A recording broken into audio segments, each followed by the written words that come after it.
Guys, magandang umaga sa inyo lahat. Doon sa mga nagtatanong sa iniwan nating pusit, tinimplahan natin, hinugasan natin ng gatas, nilamas-lamas natin. So ito na yung tamang pagluluto ng pusit. So nakapagsalang na tayo, ayun, may luto na. Kaso hindi pinakita ng cameraman. Hayaan nyo na. First time lang mag-camera ba? Ito, tubig lang, Wilkins. Ito, Wilkins lagaya, pero puso laman ito. Huwag kayo magtitiwala. Tapos ito, bili lang kayo nalagay ng peanut butter.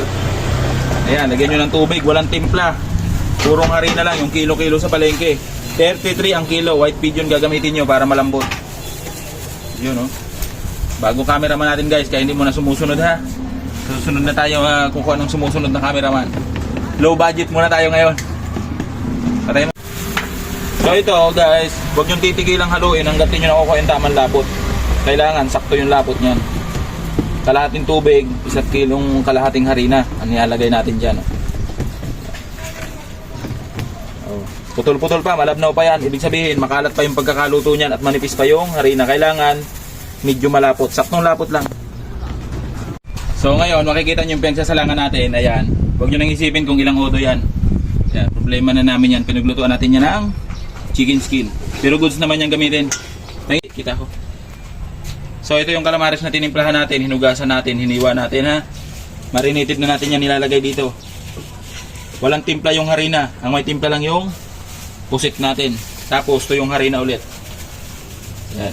Pagkalagay ng to yung harina, kuha ng plastic labong wala ditong nakalagay. Kasi nga bago yung tagaluto natin.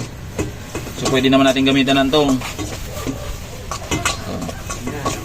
Tapos pag nalagyan na ng harina, lakasan na yung apoy. Ganun lang oh. Kulang ang kulo, mamaya na. So guys, ito na yung calamares natin ano, kasi mainit na yung mantika. Ayan. Pag-aralan nyo palagi yung mabilis na pagsasalang. Para yung pagkakaluto ng calamares, hindi una-una, hindi huli-huli. Tulad dun sa mga tagaluto natin. Crispy na yung nauna, hilaw pa yung nahuli. Kaya paghango, may hilaw. Kailangan dito, mabilis ang salang. Yan, tapos huwag nyo masyadong pupunuin yung kawali nyo kasi para hindi siya magdidikit-dikit. Tapos dun sa mga nagtatanong na nagluluto ng calamares na lumulubog, ibig sabihin malamig yung mantika nyo. At dun sa mga pumuputok, ibig sabihin walang to yung harina yung calamares nyo, kaya yan pumuputok. Gagamitin nyo white pigeon palagi kasi malambo to. Huwag nyo haluan ng cornstarch kasi pag lumamig, tumitigas. Crispy nga siyang tingnan, pero pag lumamig, matigas. Hindi siya tulad ng purong harina lang. Napakalambot ng calamares.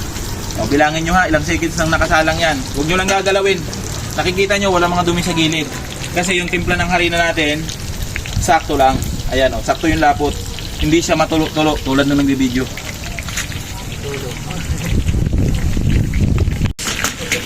seconds. Luto na yung calamares natin. Ayan. Kitang-kita nyo, kahit pinaglutuan natin ng chicken skin, yung luto nya, golden brown pa din. Ayan. Tingnan nyo naman oh, ang lalaki nyan. Maliit lang yan tingnan sa video. Pero pag sa personal, napakalalaki nyan oh.